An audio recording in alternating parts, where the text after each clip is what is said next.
Tell me about Arturo the Polar Bear.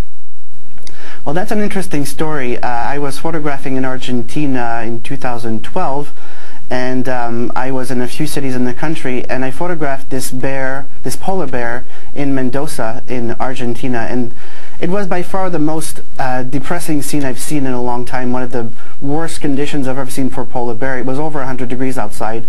The bear was obviously suffering. And I took the photo. It's one of my most popular photos in my series, and the photo traveled the world along with my other photos. But then I discovered a while ago that there's a big movement right now in Argentina to save this bear, which is called Arturo in Mendoza. And I was connected with these organizations in Argentina. And I'm happy that they are using my photos to bring more attention to this bear.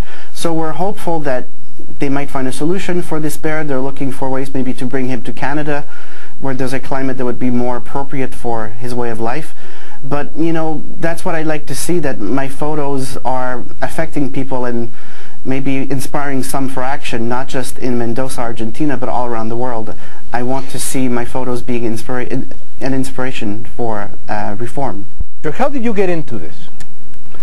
Well, it comes really from a love of animals. I still go visit zoos because I photograph them, but around 2009, I was here at the National Zoo in Washington, D.C., and I started noticing that something was not right, and that's where one of my first pictures comes from.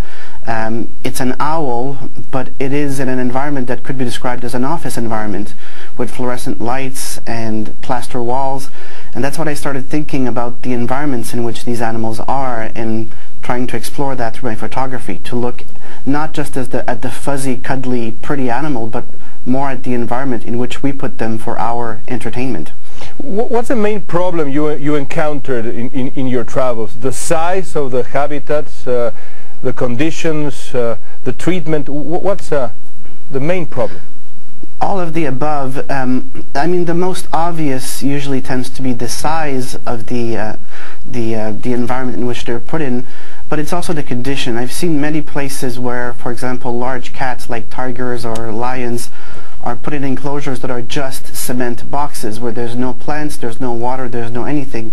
Or you have situations where you have large animals in small cages where they can barely sit up or they can barely turn around. I've seen pretty much anything you can imagine in zoos, and this is not only in far away, less developed countries. It happens also right here in the U.S. Which is the worst one you visited? The very worst zoo I ever visited was in the southern Philippines. There was a cult leader who had created himself a private zoo that he called, I think, Treasures of the World, and imported animals from all around the world to surround himself with there. But then he passed away, but the animals stayed there, and so now you have a few followers, which are very old ladies, running the zoo, and they have no idea of how to run it, and the animals are in absolutely horrible conditions. And that's where I saw some animals in hanging cages, where the hanging cages don't even have solid floors. There's just wires, and these animals have never touched the ground. It was pretty devastating.